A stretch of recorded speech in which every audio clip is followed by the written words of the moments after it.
y amigos, tengan ustedes muy buenos días. Nos encontramos en su programa sabatino Nuestra Historia, que se transmite por Eco Radio. El día de hoy vamos a conversar sobre arqueología militar y la batalla de San Juan. Para ese tema tenemos como invitado al licenciado Francisco López. ¿Cómo estás, Francisco? ¿Qué tal? Buenos días, Roberto. Bueno, es importante estos temas de arqueología militar, que es prácticamente una rama de la arqueología que recién está en pañales y lo estamos iniciando, ¿no? ¿Desde cuándo más o menos se utiliza el término arqueología militar o en el Perú? ¿Hay antecedentes? Bueno, los primeros antecedentes que nos tenemos es con las excavaciones, los análisis de materiales que está llevando a cabo la Brigada Naval, ¿no? Combatientes del Pacífico, también con la arqueóloga Patricia Vega Centeno, ¿no? Que prácticamente encontró dos soldados bolivianos y uno peruano, ¿no? El soldado Felipe, que fue el año pasado, en el mes de diciembre, se le hizo un homenaje. Claro. Está en la escuela militar actualmente, ¿no? En estos momentos se encuentra en la escuela militar. Entonces son los antecedentes más inmediatos, ya más científicamente hablando. Claro. ¿No? De ahí por habido algunos intentos, ¿no? Por ejemplo, en la década de los 70, Lumbreras, ¿no? Claro. Cuando habla del Imperio Wari. Sí.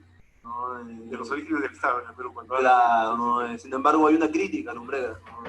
Gracias a la doctora Chávez, ¿no? Es que los Wari no fueron un imperio, sino fue un imperialismo comercial, ¿no?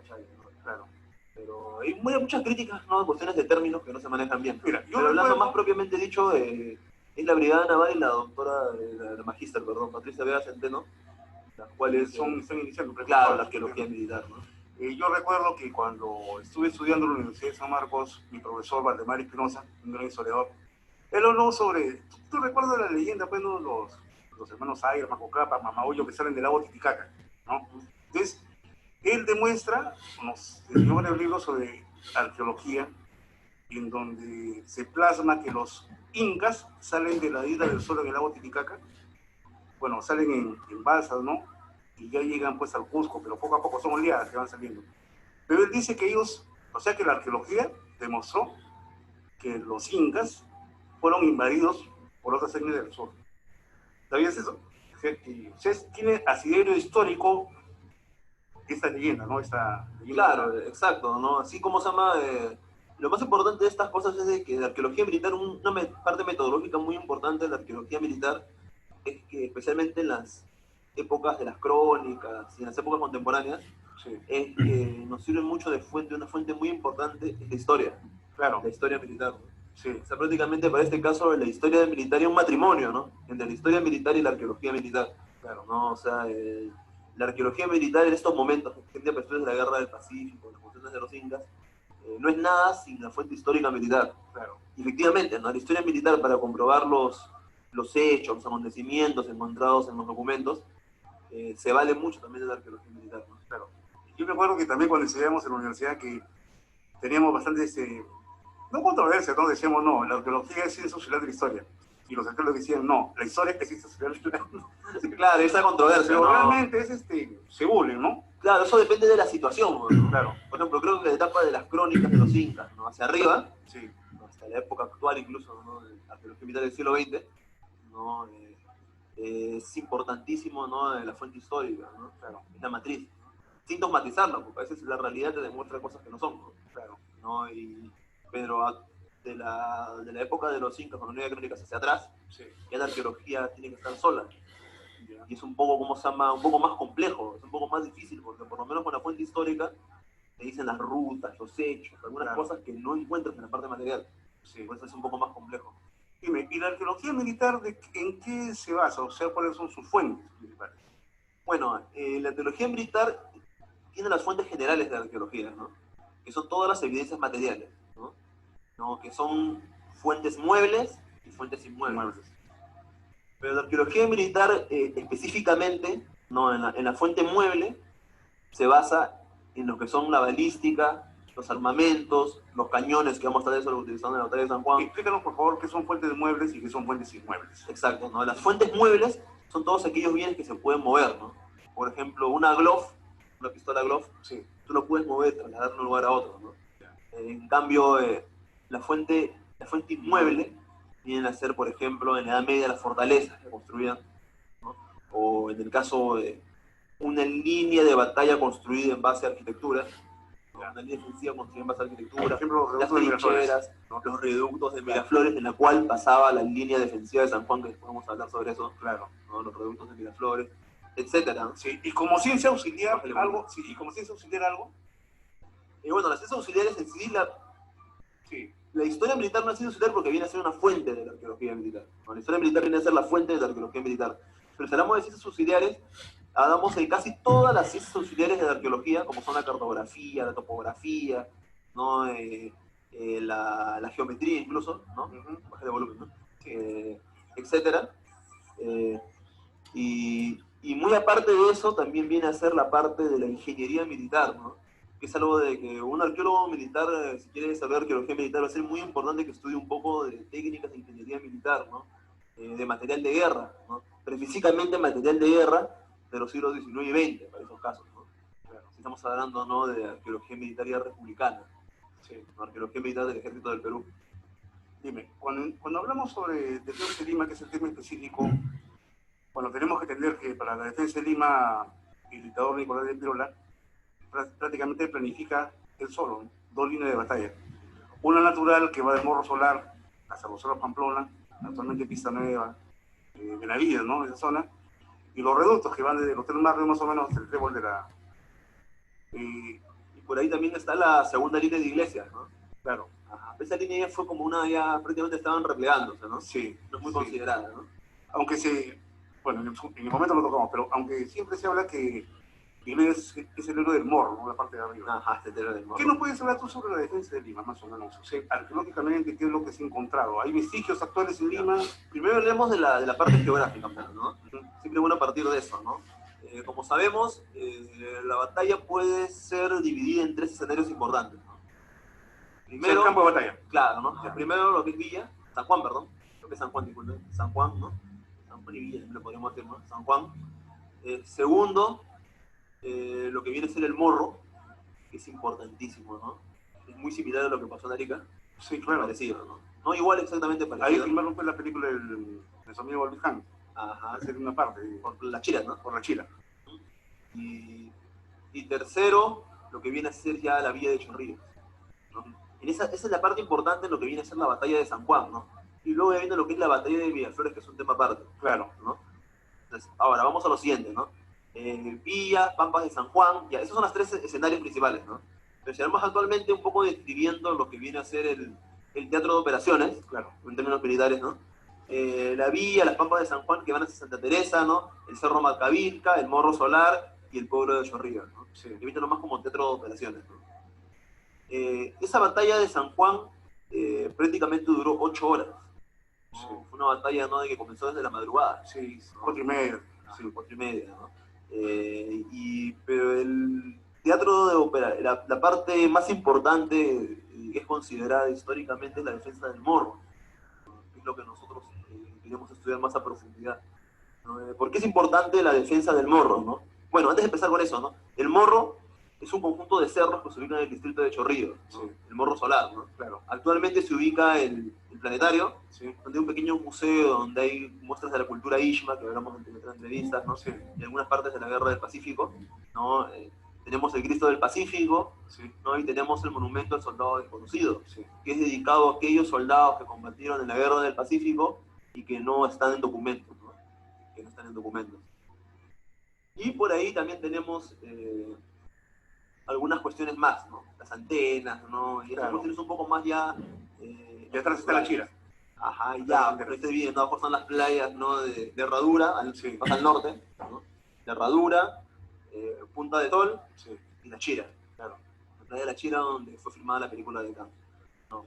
Regresando a la temática, entonces, el Morro, ¿por qué es importante, no? El Morro es importante porque prácticamente fue un reducto defensivo que tenía que ser tomado por los chilenos para poder llegar a Lima.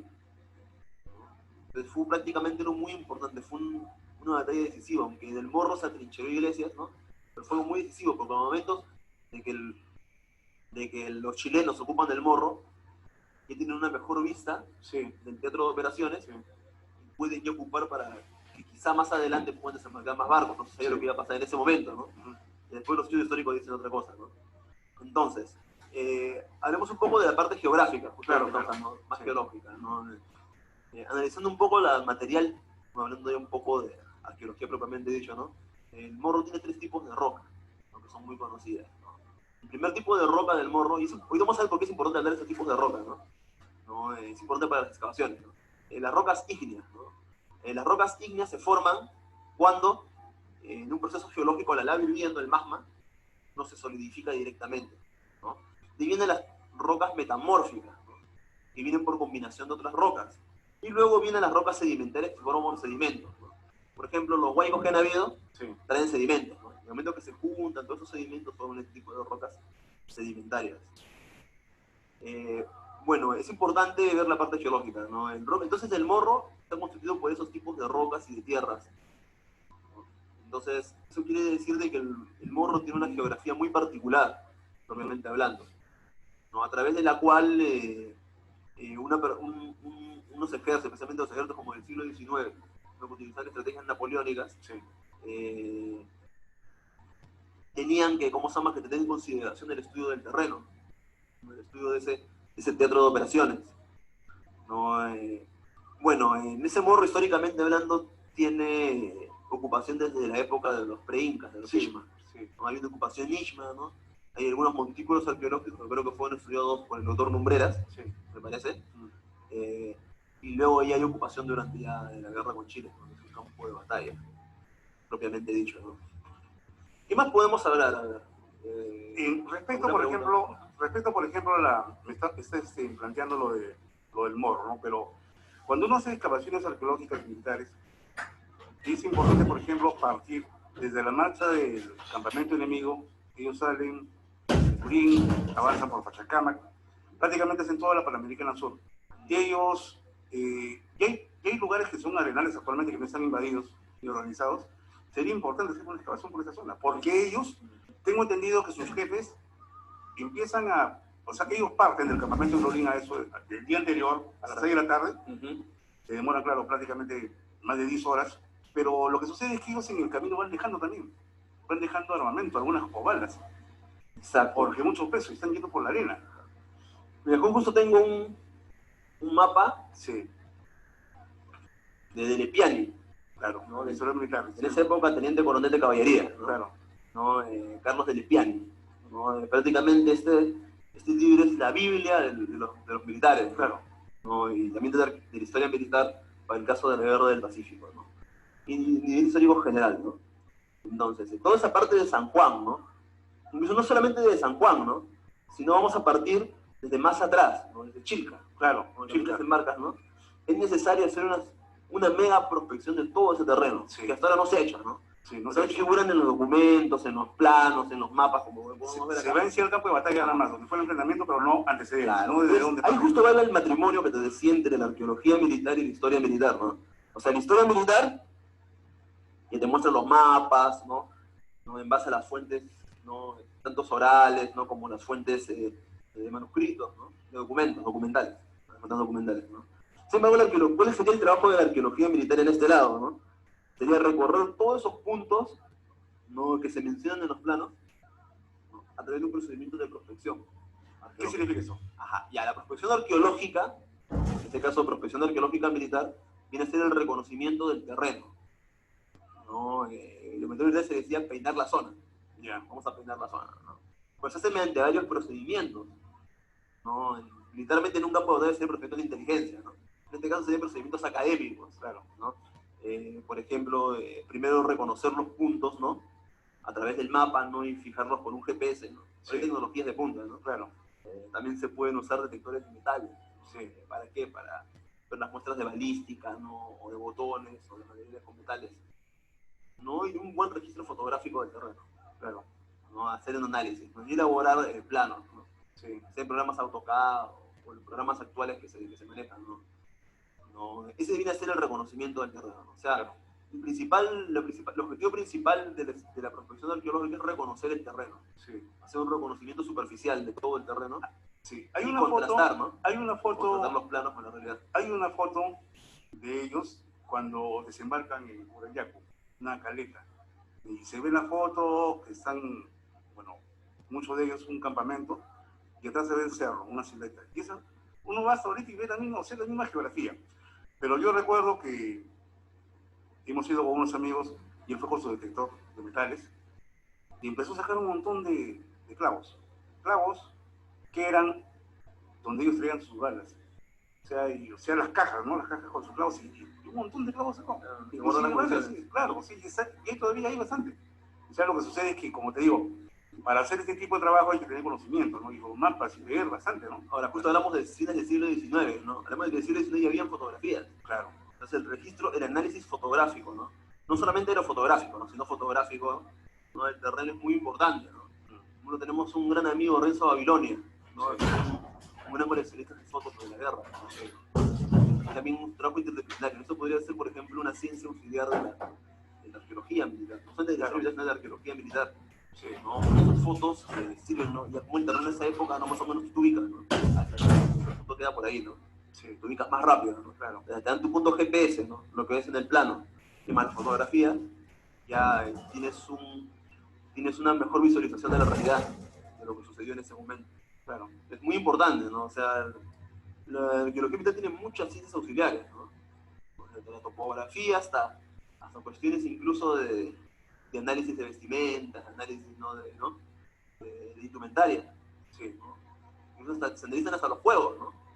Los juegos de casino que jugaban en esa época, ¿no? Sí. Se han encontrado en el morro, visto por ahí, ¿no?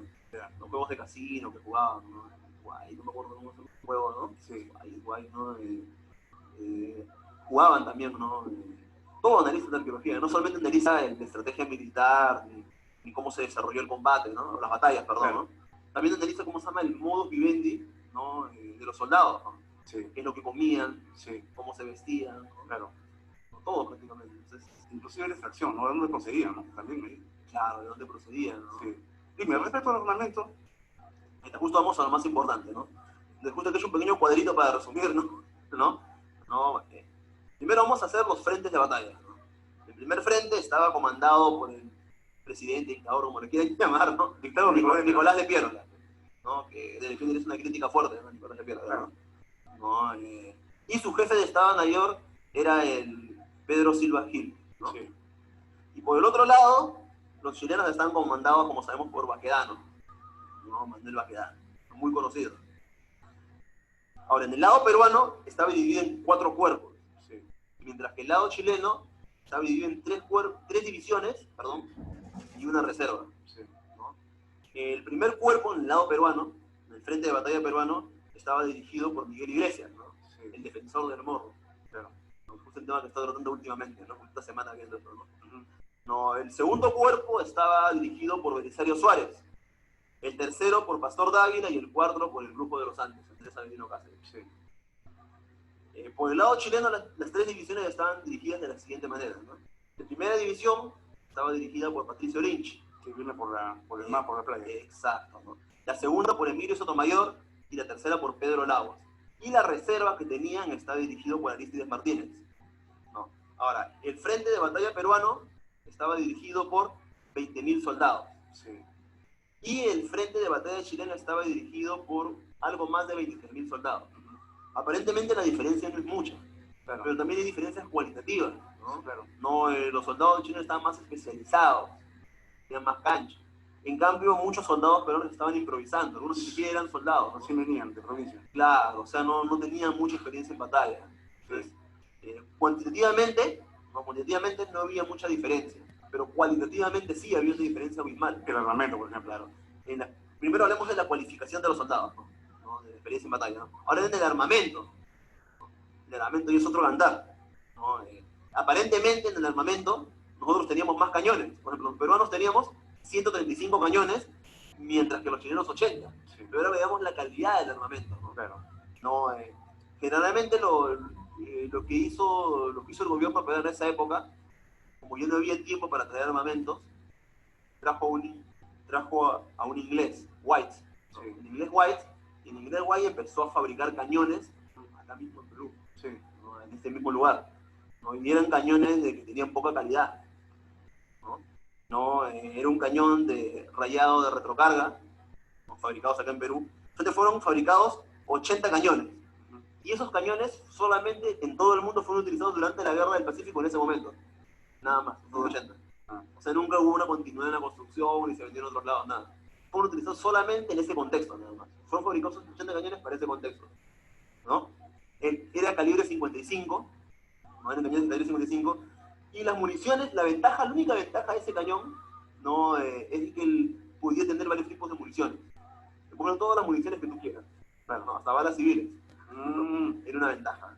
Era como decir un cañón chanchito. Sí. Mientras que los 80 cañones chilenos, ¿no?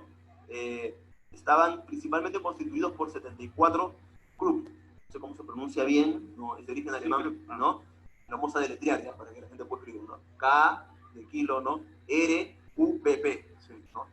Esos cañones eran hechos de acero, ¿no? Eran de calibre 60, tenían un alcance de 2.500 metros, tenían una velocidad de 300 metros por segundo, y para esa época era una recontra, estamos hablando de fines del siglo XIX, claro. Incluso muchos de esos cañones fueron utilizados durante la Primera Guerra Mundial, imagínense. No, la munición estaba compuesta por dos cosas importantes, ¿no? Por los conocidos obuses, sí, los obus, ¿no? Son muy conocidos, y por los Chandler, ¿no? Que eran obus de metralla. Y hay una diferencia sustancial.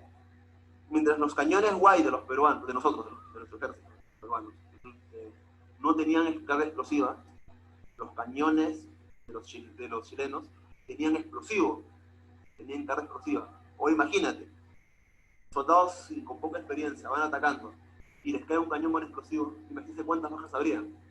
Entonces, la artillería fue una clave sustancial por la cual los chilenos tomaron el morro y ganaron la batalla de San Juan, ¿no? La artillería, ¿no? Y también la guerra con Chile, pero ahorita estamos edificando la batalla de San Juan, pero no, la artillería fue su arma más poderosa de los chilenos, ¿no? Y de ahí por ahí tenían unos cañones Armstrong, que también los peruanos teníamos, pero muy poco, ¿no? Que los cañones Armstrong son de origen inglés, ¿no? Y son más que todo ser utilizados de artillería costera, especialmente para la costa, y su calibre es de 254, y más que todo son usados en los buques de guerra, pero también pueden ser dados al terreno, ¿no? Su alcance es de 4.000, ¿no? También de munición con obus, y como decía, calibre 254 de procedencia inglesa, ¿no? ¿Qué más usaron, no? Por ahí los peruanos también usamos algunos cañones Parro, que son fabricados en los Estados Unidos, ¿no? Y fueron usados durante la Guerra de Secesión, ¿no? Como sabemos, ahí se puede ver una inferencia un poco, ¿no? Política, ¿no? Con el presidente Garfield, que hubo anteriormente, sí, ¿no? Sí. Que posiblemente, no estoy diciéndolo, ¿no? Posiblemente alguna relación con eso, ¿no? Es una hipótesis, ¿no? Como sabemos, el presidente Garfield después fue sacado, ¿no? Tuvo mucha buena amistad con Perú, ¿no? Tengo los presidentes que vinieron después tuvieron amistad con Chile, ¿no? Entonces, ¿qué más usaron? No solamente se usaron cañones, también se usaron ametralladoras, ¿sí? ¿No? Ahora, los peruanos teníamos 20, los chilenos 8.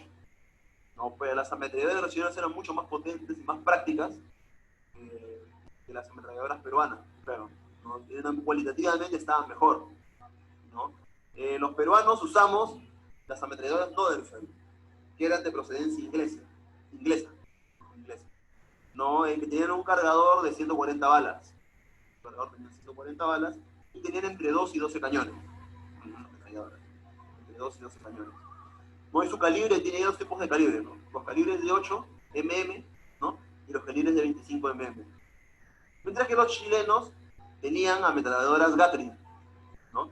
Que eran fabricadas en los Estados Unidos, sí, ¿no? Con municiones del Army y de Springfield, ¿no? De 6 a 10 cañones y con una longitud de cañón de más o menos 67.3 milímetros, ¿no? Ya, un poco más para ver eso. Y por ahí los fusiles, ¿no? No, los fusiles grandes que utilizaban los chilenos, ¿no? Entonces, como podemos ver, había una gran diferencia cualitativa, ¿no? Entre el armamento y los soldados chilenos, mientras el armamento y los soldados peruanos, ¿no? Había una diferencia cualitativa sustancial, ¿no? Sí. Nosotros llevamos una guerra recontra improvisada, ¿no? Ellos no, ¿no? Y hay una crítica justo que Dele Piane le hace a Piérola, ¿no? ¿No? O sea, ellos tienen, ¿no?, armamento, ¿no? Claro. Y están replegados, están juntos en buena posición. ¿Cómo van a ser líderes? Claro, sí. Como, no sé, es la tecnología, o sea, las maniobras de guerra en ese momento, o sea, cómo eran los combates. Y mira los resultados, ¿no? Perú tuvo 6.000 soldados entre muertos y heridos, más o menos, ¿no? Sí, Mientras que Chile solamente tuvo 797 muertos. claro, sí, sí. Pero para hacer el traslado de todo este armamento, los cañones, los chilenos han tenido que estudiar el terreno. Ellos saben. De hecho, un estudio de terreno, ¿no? Sí. Un estudio de inteligencia también. Por supuesto, porque por ejemplo su artillería, parte de su artillería entra por la parte izquierda, por la Hacienda Villa, con Patricio Lynch, porque saben que los cañones pueden ser trasladados por ahí. Por ejemplo, parte de su caballería entra por la zona de Atocongo, por la zona de Pista Nueva, actualmente también por el Hospital María Auxiliadora. Entonces, ellos estudian bien el terreno. En cambio, nosotros también, por ejemplo, nosotros tengo entendido que utilizamos ametralladores en la zona de Pamplona, los cerros Pamplona, cuando mejor hubiese sido utilizar esas ametralladoras en la parte de los cerros Vive el Perú, en la tal puente de Felipe Ponce, de ahí hasta el puente de Tocongo, más o menos, porque ahí iba a ser el choque frontal, el choque más fuerte. Tengo entendido que Iglesias, ya que estamos hablando del Morro, Iglesias está encargado de esa zona, pero la parte del Morro, la artillería la tiene el coronel Panizo. Exacto. Arnaldo Panizo. Arnaldo Panizo, sí. Claro, justo esa parte, ¿no? De que va, ¿cómo se llama? Hay una descripción, ¿sabes? Pero tiene que hay un mapa, ¿no? Claro. Justo un poco para describir un poco para llegar a esa Panizo, Sí. ¿ya? Acá, por ejemplo, tengo un mapa de Lepiane, ¿no? Que tengo acá varios mapas, ¿no? Pero quiero señalar específicamente uno, ¿no? Que habla de San Juan y Miraflores.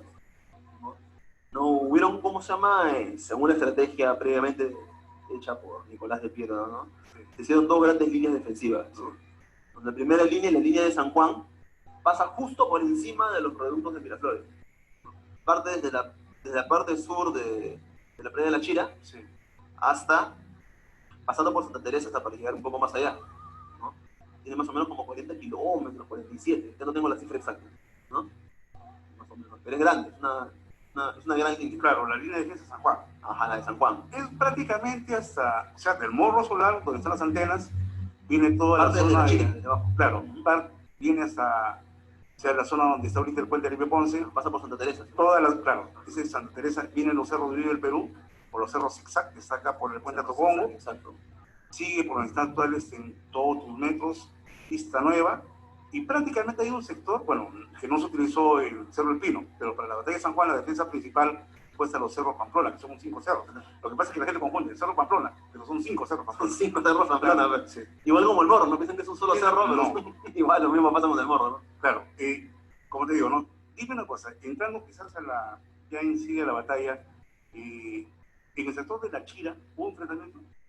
Bueno, esto todavía no está detectado, ¿no? Sí. ¿No? Se sabe de que por la parte sur pasó la línea, ¿no? Posiblemente en la parte sur, Sí. posiblemente, ¿no? Habría de que no, en la superficie pasó por ahí, ¿no? Caminando. ¿Bombardeo hubo? No, Por mar. por mar. No hubo bombardeo por mar. No, el enfrentamiento más que todo fue más arriba, ¿no? Pero igual se hizo la línea por ahí, pues, ¿no? Claro. No se hizo, ¿no? Ahora, después de lo de la Chira, pues íbamos a eso, ¿no? Pasabas, eso no figura en este plano, en este mapa, perdón, pero más o menos lo menciona en el plano de la batalla de San Juan, ¿no? Claro. Hay una segunda línea, una segunda posición de iglesia, Sí. ¿no? Y es más que una línea, es una posición más que todo, ¿no? Sí. Y prácticamente de esa posición de iglesia ya viene la toma del Morro, ¿no? Claro. ¿No? Y esa posición pasa por el sector este del Morro, no por el mar. Por el mar, sí. Por el mar no, sino por el sector este, al lado que no hace el mar, ¿no? Sí. Muchos se han confundido, ¿no? Uno piensan de que es el mar, no. No, Los no, chilenos no. vinieron atacando desde el este, Claro. ¿no? En la parte del Morro vinieron desde el este atacando. ¿Por qué? Porque por la parte oeste, como un despeñadero, es imposible atacar por ahí, ¿no? Sí. Es más práctico atacar desde el lado este porque es más fácil subir. Sí. ¿No? Entonces esa línea defensiva, Iglesias estratégicamente la plantea por la parte este del Morro, Sí. como mirando hacia la sierra, Claro. ¿no? Porque Iglesias ¿Pero el venía- puesto de comando de Iglesia estaba en el Morro? ¿O estaba en los cerros Santa Teresa? No, estaba ya en la línea defensiva, más o menos por esos cerros. Claro. Ajá. De hecho, que el Morro ya era lo último, ¿no? Claro. Prácticamente ya los chilenos tomaban Porque en el Morro se emplaza artillería tanto de costa, o sea, para repeler un ataque por si acaso venga por el mar y para la tierra, no sea por donde estén los chilenos, ¿no? Claro, Y eso se ha detectado de repente en algunos lugares donde hayan emplazado cañones o las baterías.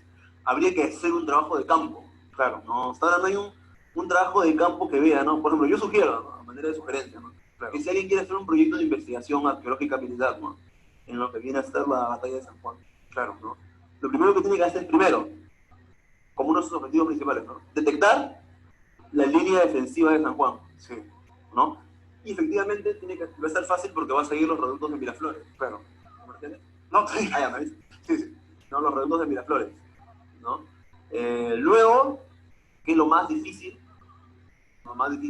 detectar la segunda posición Sí, directa. eso es Y bien, para eso es necesaria una excavación. sí, porque mira, Cuando cuando es superficialmente, ¿no? claro, Pero para detectarlo sí completamente es necesario un proyecto de excavación, ¿no? sí, Una evaluación, una investigación y excavar, ¿no? Superficialmente sí se puede, ¿no? claro, ¿no? Pero con GPS, ¿no? Pero para detectarlo al 100% se podría decir, habría que hacer un proyecto de excavación, sí. ¿no? Y vamos a regresar en un momento, Francisco, Ya, para seguir está. conversando sobre el tema. Ah, ok. Yo doy la vida por mi bandera, el alma entera. Ponle alas a tus sueños. Estudia en la Universidad Alas Peruanas. Hasta 27 carreras profesionales. Ingeniería industrial, ingeniería electrónica, ciencias de la comunicación, obstetricia, educación, ciencias del deporte, ingeniería aeronáutica y muchas más carreras esperan por ti. Estudia en la universidad más grande del Perú. Universidad Alas Peruanas. Ingresa a uap.edu.pe o síguenos en Facebook. Universidad Alas Peruanas. Sábados de 11 a 12 en la señal de los 1400 y por internet en Compañía del Saber. Información educativa, de salud y cultural a tu alcance con los más variados temas. En Compañía del Saber, una ventana abierta con la información con destacados profesionales y especialistas. En Compañía del Saber, sábados de 11 a 12 con el sello original de Eco Radio.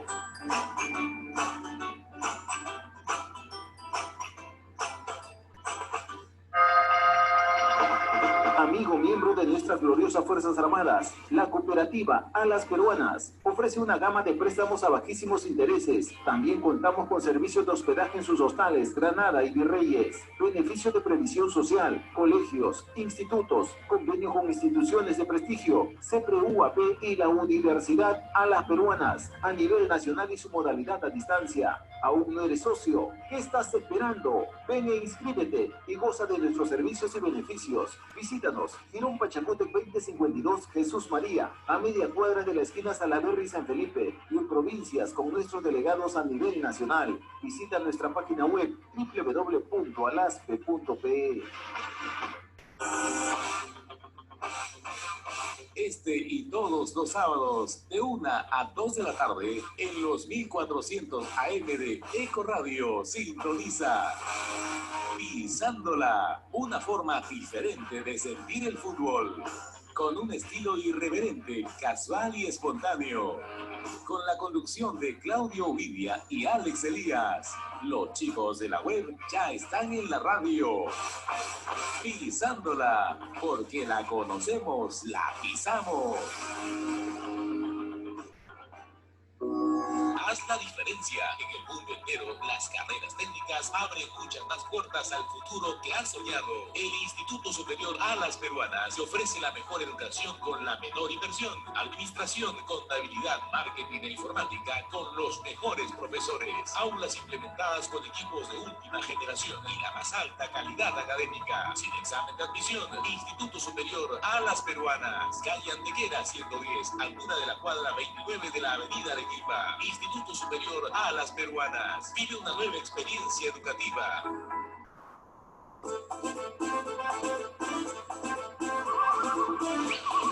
Te saluda Judith Bustos, tu tigresa del oriente. Yo estoy todos los sábados de 2 a 3 de la tarde en Eco Radio 1400 AM.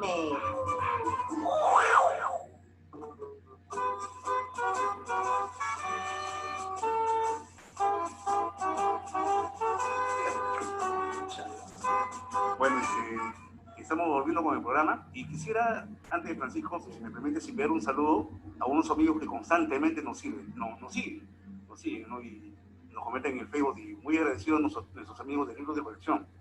Ellos siempre protagonizan nuestros eventos, todo. Francisco, continuemos. Ya, justo un remember, ¿no? Iglesia.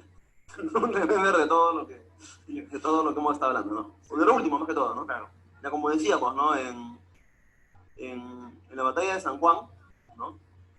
Estamos hablando de que habían 2 líneas defensivas y una segunda posición. Estamos hablando de la línea defensiva de San Juan, que pasa por los productos de Miraflores, en la segunda posición de Iglesias, y la línea de Miraflores propiamente dicha. 2 líneas. Ajá, San 2 Juan líneas. natural y Miraflores artificial. Exacto. Y la segunda posición de Iglesias también artificial, ¿no? ¿Y dónde está la segunda posición de Iglesias? Ya, la segunda, ahorita vamos a ir, pues, está justo por la parte este del morro, ¿no? Acá justo lo menciona, ¿cómo se llama? Y el piano. El piano, ¿no? Ajá, esta segunda posición de Iglesias. Más o menos por acá. ¿No? En la parte este, ¿no? El morro, ¿no? En la parte este está la chía, la herradura, Punta del Sol, pero en la parte este. No en las playas, sino en la parte este. Ya. ¿No? No en la segunda. Ya. Entonces justo nos habíamos quedado en que esas líneas, ¿no? Bueno, la línea de San Juan estaba encima de los reductos, ¿no? La segunda posición de Iglesia está por la parte este del morro, la parte este, ¿no? Y la línea de Miraflores, ya específicamente, ya pasa por, como podemos ver en el plano, ¿no? Por Las Palmas, La Calera, Sí. ¿no? Y va como yéndose ya hacia ¿cómo se llama? Hacia Melgarejo, ¿no? Más o menos. Claro, o sea, antes de llegar a Melgarejo, ¿no? Los reductos fueron 10. El primero a la altura del Hotel Marro, la bajada. Y el segundo, donde está ahorita, Benavides con la vía expresa. El tercero, en el Parque Tradiciones, donde está sentado Ricardo Palma. Así es. El cuarto viene a ser en San Antonio por el cementerio y la comisaría de San Antonio, o sea, Marzano y Angamo más o menos. El quinto en la primera cuadra, no, el quinto frente a Neoclásicas, que esto ahorita está cercado, en Angamo con Aviación. El sexto viene a ser la primera cuadra del Camino de Nica, Chacaría. El séptimo, pues la principal del Pentagonito. El octavo ya en el Tenemos Trébol. cerca. Sí, sí, lo que sucede es que la ubicación es en base a la sinuosidad del río Surco. Saben que el río Surco servía también como defensa. Y detrás del río Surco es donde están ya construyendo los parapetos, o sea, los reductos. Exacto. Los reductos que son construcciones artificiales, a la usanza europea, ¿no? Con pircas, ¿tú me dijiste? Ya, justo vemos eso, ¿no? Claro. Ya, justo de Lepiani lo menciona, ¿no? Todavía no hemos podido ir a campo a verificar con eso una investigación propiamente dicha, pero de Lepiani menciona, ¿no? Justo habla de las líneas de resistencia, las líneas, ¿no? Voy a leer una partecita para que tengan en claro, ¿no? Claro. Dice de Lepiani: la organización material de esta línea fue hecha con apresuramiento, disponiendo la construcción de pircas de piedra partida. Sí. O sea, pircas son de adobe combinado con piedras, Sí, ¿no? Sí.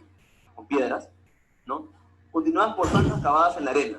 Las pircas tenían 1 metro a 1,5 metros de altura, Sí. y eran formadas por la superposición de pequeños trozos de roca o lajas acomodadas cuidadosamente. Su espesor era de 80 centímetros a 1 metro, lo que bastaba para detener a las balas de fusil. Más que todo ya, como podemos ver aquí, ya estaban viendo más o menos la artillería que tenían los chilenos, ¿no? Sí. Sin embargo, ¿no? Como dice el mismo de Lepiani, pero no las de cañón, Claro. que desmoronaban en inestable Y hacía daño al defensor, porque explotaba una bala de cañón sobre las pircas y salían volando las... No sé, los cañones chilenos que eran súper poderosos, ¿no? Por eso, claro. No destrozaban Claro. la línea, ¿no? Claro. Esa es la crítica un poco que indirectamente, ¿no? Y también directamente después, ¿no? Claro. Le hace de Lepiani al presidente o al dictador Pierre, ¿no? Sí. ¿No? Sí. Le hace prácticamente una crítica, ¿no? Totalmente sobre eso, ¿no? Ahora vayamos a lo de las líneas, ¿no? Ya, entonces, las líneas defensivas, ¿no? Como podemos ver, ¿no? Pueden ser hechas artificialmente, o como dice el profe, pueden ser usadas por terrenos naturales, ¿no? Claro. Como podemos ver acá, ¿no? Los reductos, ¿no? Sí. De Miraflores, ¿no? Podemos Sí. ver acá los reductos, ¿no? Eso es lo artificial. Ajá. Y también tú puedes, ¿no? Basarte en lo artificial y construirlo en base a elementos materiales. Claro. Sí, O sí. sea, podríamos una tipología y te inventamos una tipología de tircas, ¿no? Claro. Como hacemos los arqueros de hacer tipologías, ¿no? Hacemos tipologías, ¿no?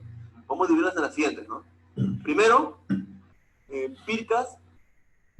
líneas defensivas hechas en base al posicionamiento de soldados, no construidas, ¿no? Ya. Solamente pones soldados, pones, ¿no? Artillería, ¿no? Y esa es una línea defensiva, ¿no? O con caballería, ¿no? Sí. Las líneas defensivas de caballería, ¿no? O sea, solamente posicionamiento de soldados, no tocas el terreno, Sí. para nada. Haces la línea, ¿no? Se puede decir que es una línea imaginaria para pasar en la realidad, ¿no? Y segundo, las líneas defensivas previamente construidas, ¿no? Artificiales. Sí. Y tercero, las líneas construidas sobre el terreno. Ahora, también pueden hacerse líneas construidas utilizando un terreno propiamente dicho acomodado a la situación de la guerra. Entonces, en el caso de la batalla de San Juan, hemos dividido en 3 partes, ¿no? En la batalla de San Juan, las líneas fueron utilizadas, no fueron líneas imaginarias solamente dichas, sino fueron utilizadas utilizando en base al terreno, Sí. como los reductos de San Juan, la línea de San Juan, y utilizando también la construcción, ¿no? Elaboraron como una especie de ingeniería militar, aunque un poco apresurada, ¿no? Y construyeron esas líneas en base empírica. Claro. Por ejemplo, en algunos sectores de San Juan, del Morro, se encuentran parapetos en la loma del cerro. Hay algunos todavía tipo trincheras. Y todavía se ven, ¿eh? Uno pasa por la carretera y se ven.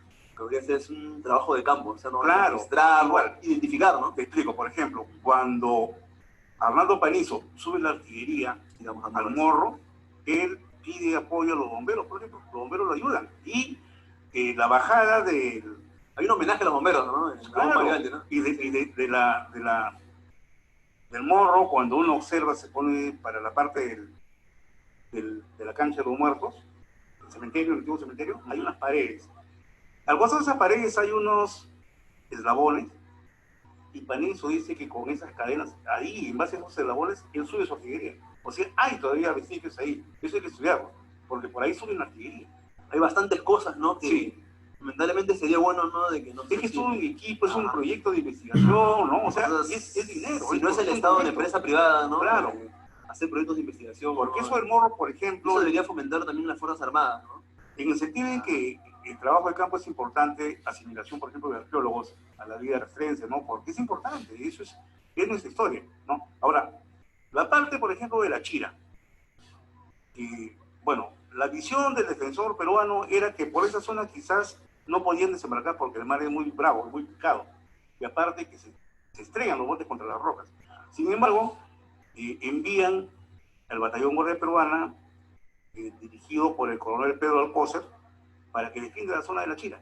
Y Pedro Alcócer tiene un folleto publicado en 1905, me parece, donde él narra épicamente la batalla. O sea, es una, tipo la película 300, él narra eso. Es una vivencia de él, pero bien es emocionante cómo narra todo eso. Y él dice que hay enfrentamientos, que sus soldados mueren, ¿no? Y que él tiene que retroceder, ¿no? Ante un avance así de los chilenos. Los chilenos ocupan la zona de las antenas y le empiezan a bajar.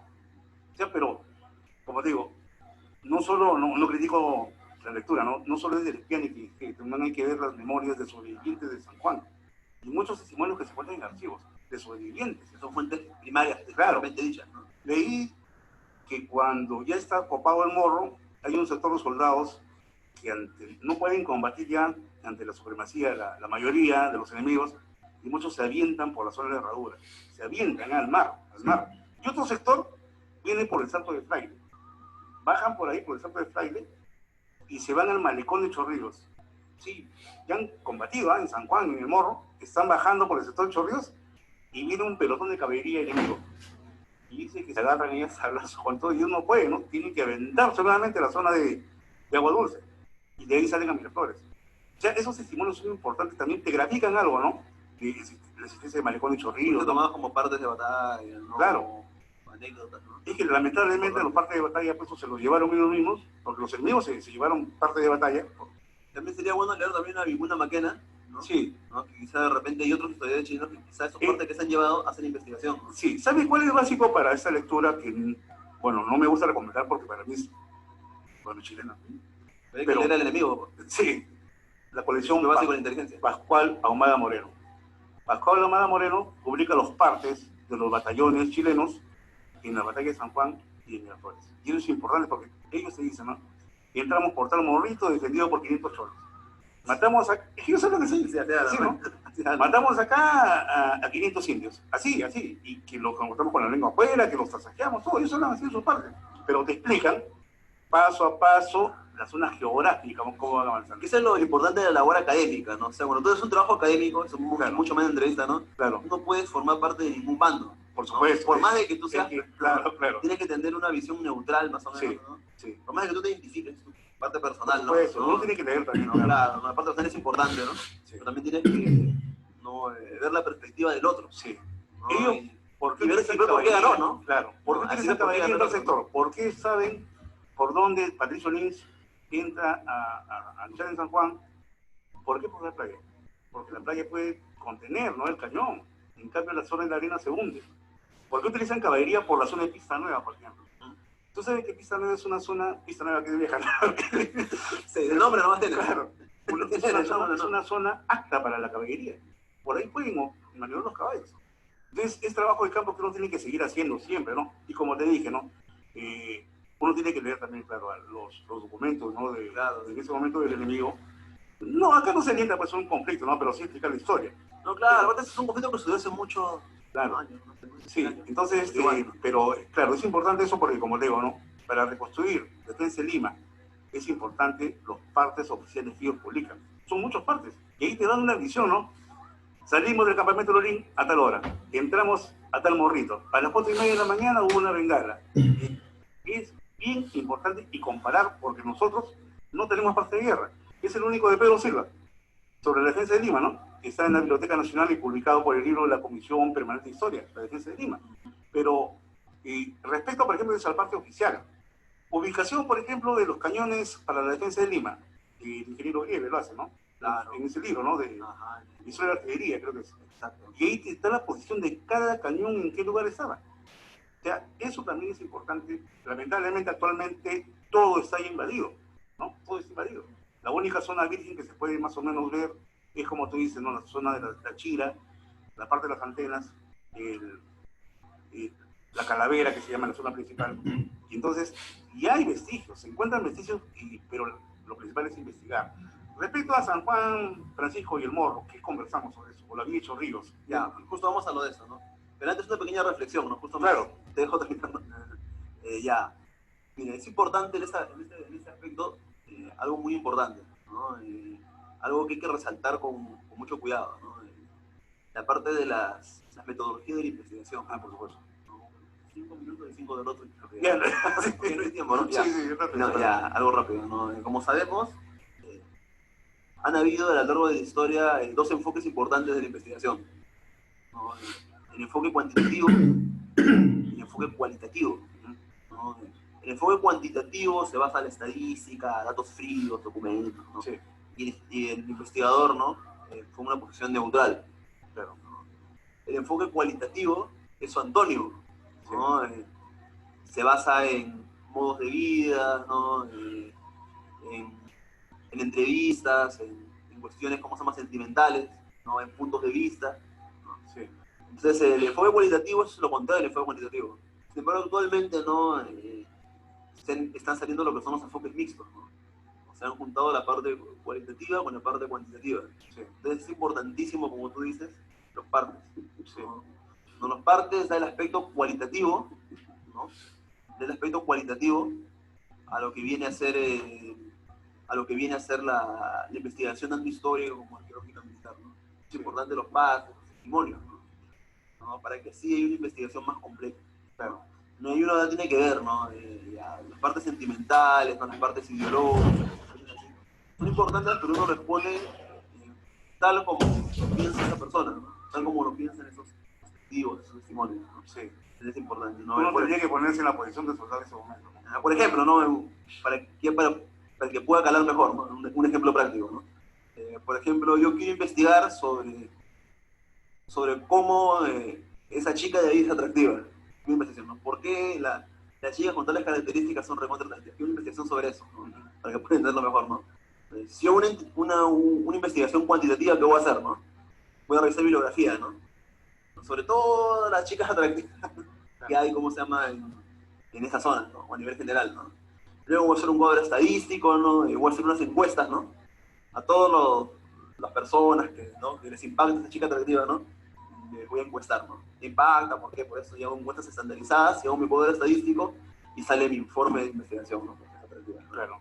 Y hago una conclusión, ¿no? Sí. Pero si yo hago una investigación cualitativa, ¿qué es lo que hago, no? No me pongo a observarla, ¿no? Converso con ella, ¿no? Agarro de repente, converso con su pareja o con un amigo de ella, ¿no? Y hago una interacción, ¿no? Sí. Le pregunto por qué, hago más, ¿no? Esa es la parte cualitativa, ¿no? Claro. Entonces, es importante por eso la parte de los partes, ¿sí? ¿No? En los partes se narra, ¿no? En la parte un poco más literaria, en la parte de la forma de pensar, ¿no? De esas, ¿cómo se llama? De los testigos, ¿no? Sí, los testimonios. Sí. Ahora, es importante tener esos dos aspectos, ¿no? O sea, antiguamente, en el siglo XX, ¿no? Los investigadores cualitativos acusaban a los cuantitativos de ser fríos, no tienen un buen enfoque, ¿no? Son muy matemáticos, ¿no? Mientras que los cuantitativos decían de pocos científicos a los cualitativos, ¿no? Sí. Actualmente hay un matrimonio, ¿no? Claro, Digamos, ¿no? es lo mejor, porque Los enfoques mixtos son multimodales, ¿no? Claro, Creo que se utiliza ahora actualmente en todas las especialidades más serias. claro. Ahora, vayamos ya viendo la parte metodológica que nos hemos salteado, ¿no? Vayamos a como decíamos, la batalla de San Juan es dividida en 3 escenas importantes. La parte de San Juan, ¿no? que parte desde la madrugada, ¿no? Cuando desembarcan por Chilca, ¿no? Y pasan por todo lo que es, como conocemos, lo que es la Panamericana Sur, Sí, la antigua. vamos a los cerritos, ¿no? Sí. Y se desarrollan diferentes hechos y acontecimientos, ¿no? Ante esas batallas hay muchos encuentros, ¿no? Sí. Creo que el primero, si no me equivoco, ahora si me estoy equivocando, es el de Cáceres, me parece, o hubo uno antes. Sí, el primero es en la zona de la Hacienda Villa, a las 4:30 de la mañana. Ajá. Que ya capturan a un ambulante, a uno de las ambulantes. Claro, una de la gente que estaba con Cáceres. Sí. ¿No? Ya. Sí, sus avanzadas. Exacto, es el Hay un primero, sitio, ¿no? por ejemplo, disculpa, en la memoria de Cáceres que él dice, ¿no? Yo avancé hasta la zona conocida como la Capilla. No ubicado en la zona, pero ¿qué es eso? La Capilla me parece que debe ser por la zona sur del Morro. O sea, no sé lo que están al frente, ¿no? Pero hay que ubicar esas cosas. Por ejemplo, esas partes, ¿no? Esas partes que tú mencionas son muy importantes para el reconocimiento y prospección arqueológica. Sí, Porque tú vas previamente leyendo, ¿no? sí, O haces tu cuadro de resumen, así como yo, ¿no? sí. Con tus datos, ¿no? Y vas con esa base de datos y vas, ¿no? A ver, Cáceres menciona la capilla. ¿Por dónde queda la capilla? Sí. Queda por acá, más o menos, ¿no? Sí, Más un registro fotográfico y el otro, ya más o menos vas ubicando y es tu registro, ¿no? claro. De reconocimiento. El campo ya queda mejor registrado, ¿no? Entonces, luego de lo que viene de la parte de San Juan, ¿no? Que es muy importantísimo, porque prácticamente San Juan tiene un significado muy importante, ¿no? Que es el avance chileno hacia Lima, Claro. realmente dicho, ¿no? Y vieron ahí, ¿no? Escaramuz, un montón de acontecimientos, ¿no? Prácticamente es una parte de la batalla que se desarrolló en la madrugada. Sí, Luego ya más o menos a las 5:30 de la mañana, si no me equivoco, ¿no? Viene, ¿cómo se llama? Ya viene la parte del morro, ¿no? Que parte, ¿cómo se llama? Por todo lo que es el morro, ¿no? Que ya lo hemos hablado, ¿no? sí. Y pasan los reductos de Miraflores con la línea, ¿no? Claro, No, sí, de la batalla de San 15 Juan, de ¿no? enero, sí. Pasan, ponen su artillería, ¿no? Hay una masacre, Sí, ¿no? Especialmente por la artillería, fue el arma fundamental de los chilenos, ¿no? Sin desmerecer la estrategia, ¿no? por La supuesto. artillería fue el arma fundamental, ¿no? Sí, ¿No? Y luego pasan la segunda posición de Iglesias, toman el morro, luego de eso, ¿qué es lo que hace? Parten rumbo hacia Miraflores.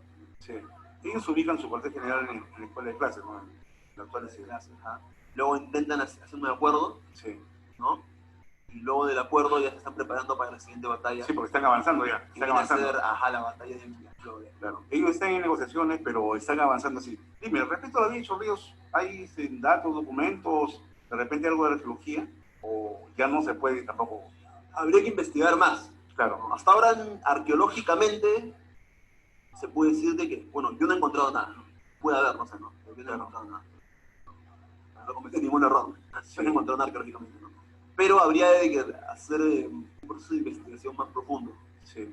¿no? Es la zona de Marcavilca, me parece que todavía hay vestigios, esa zona. Claro, y la Cerro zona de- Marcavilca, claro, esa y la parte. zona Pero del es- cementerio, de la cancha de los muertos, de ahí la subida al morro, esa Claro, zona. esa parte. Pero lo demás parte de la villa, ¿no? Que es, Ya, luego eso. la masacre, los saqueos, ¿no? Todo lo que Sí, sucedió. no, eso ya pues simplemente documentado, ¿no? Pero, Saben que pidas permiso a la gente y estaban bajo su casa. La gente ha construido, es un poco difícil, ¿no? claro, O a los chavitos aguantan, ¿no? Por ahí.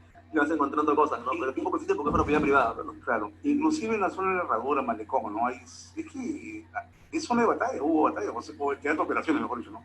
Normalmente, ¿no? Porque, Creo que se podría recoger, creo que el registro fotográfico es básico. claro, El registro fotográfico, ¿no?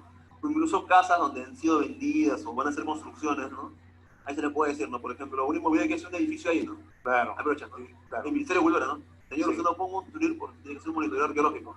Lo que es el problema de que los monitoreos arqueológicos solo se basan en lo prehispánico. Pero claro. ¿por qué el monitoreo arqueológico no se puede basar en la parte del la arqueología militar también es arqueología, ¿no? Claro. Porque en el Perú la arqueología no solamente es prehispánica, ¿no? Sí. ¿no? También estamos en lo que hablamos de la arqueología militar republicana, ¿no? Sí. Se podría hacer un monitoreo arqueológico con excavaciones y en base a esa información se saca información para, ¿no? Claro. Entonces ahí podríamos aprovechar un poco la inversión privada, ¿no? Para poder quizá rescatar algunas cositas, ¿no? De lo de la guía de hecho arriba. Claro. Lamentablemente no hay eso, ¿no? Porque es que hubo así los proyectos de investigación históricos, arqueológicos, ¿no? No son apoyados. Tenemos que aprovechar la parte privada, ¿no? Los PMA, ¿no? Los proyectos de monitoreo arqueológico, ¿no? Sí. No hay otra opción, ¿no? Claro. Aprovechar eso, ¿no? Y de ahí viene ya lo que viene a ser lo de Miraflores, ¿no? Pero vamos a tener otro tema muy aparte, ¿no? Claro. Y pasan la línea de Miraflores y de ahí como se sabe ya de lo que sucedió en Lima, ¿no? Claro. Y lamentablemente, bueno, estamos a poquito tiempo, pero nosotros para el mes de abril vamos a preparar unos programas especiales sobre la contienda con el país del sur y quisiéramos tenerte como invitado. Muchas gracias, ¿no? Claro. Un honor, ¿no? O sea, pensamos conversar, por ejemplo, ya contacté con el coronel Castro, que escribió un libro sobre la ocupación de Lima, la prensa y la ocupación de Lima, entonces hay bastantes temas para conversar, ¿no? Dime, ¿qué es lo que, cómo te explico? ¿En qué sentido la arqueología militar da una posición respecto a la guerra con Chile? ¿Qué es lo que pasó? O sea, las consecuencias, quizás, ¿qué? Más que la arqueología militar, te voy a decir mi punto de vista como arqueólogo, ¿no? Como arqueólogo que soy, ¿no? Por ese sentido, la arqueología militar, como digo, recién está en pañales, ¿no? Solamente es una arqueología militar, la Brigada Naval, la Magister Patricia, que les habla en cierta medida, Claro. ¿no? Individualmente, ¿no? Sí. Individualmente, ¿no? Bueno, la principal impresión es por qué se perdió la guerra, ¿no? Primero, ¿no? Viendo ya las cuestiones más historiográficas y de testimonios, ¿no? El testimonio de Cáceres, por ejemplo, ¿no? Es por la desunión. Claro. La desunión que hubo entre los dos. Sí. Y de parte un poco más histórica, ¿no? Y segundo, ¿no? Bajo mi punto de vista, es tanto por la mala estrategia, ¿no? Y sigo lo que dice Del Piane, ¿no? La mala estrategia que empleó Pierola, ¿no? Y la virtud que tenían los chilenos en su artillería, ¿no? Claro. Fue uno de los motivos más importantes, ¿no? La artillería chilena, ¿no? Fue un mundo fundamental por los cuales, ¿no? Los chilenos andaron sin desmerecer la estrategia, ¿no? Sí, ¿no? Para mí eso es lo más importante, ¿no? Sí, pero ahí se puede trabajar en el pelotón. Claro, habría que analizar. Porque no solo en Lima, ¿no? También en la sierra, ¿no? Hay bastantes. Claro, también veremos, ¿no? Ahora estamos de la viendo, Breña, por ejemplo. Ajá, estamos viendo de Mañana de la Breña, ¿no? Lo que pasó con, ¿cómo se llama el que estaba defendiendo el morro después de Iglesias? Panizo. Arnaldo Panizo. Claro, combate de Puchumay. Ya, pues sí, un poco. Julcamarca, por ejemplo. Ajá, no quiero chamarlo, ¿no? No, pero normal, la historia hay que decir, Sí, ¿no? Por ejemplo, la subida de Julcamarca, ¿no? Que fue prácticamente el distrito de la Breña diezmado por un huaico que cae, ¿no? En una tormenta, son como 1200, llegan a 500, o sea, ¿cuánto desaparecen, no? Y sin embargo así ya llegan a ese emprendimiento.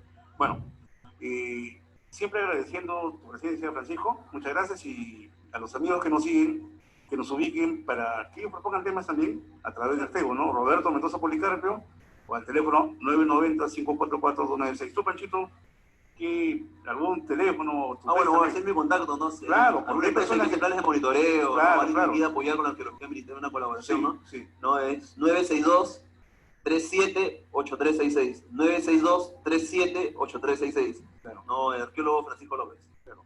Francisco, nuevamente muy agradecido y te estaré invitando para abril, para seguir Ya, conversando. perfecto, Roberto. Bueno, amigos y amigas, muchas gracias. Muchas gracias. Hasta el siguiente sábado. Hasta aquí nuestra historia, con las páginas inéditas y de gloria de nuestra apasionante historia nacional. Nuestra historia, con entrevistas a reconocidos invitados y especialistas. Nuestra historia, hasta el próximo sábado a la misma hora, siempre por Eco Radio, porque la cultura se escucha mejor. Mi patria, mi bandera.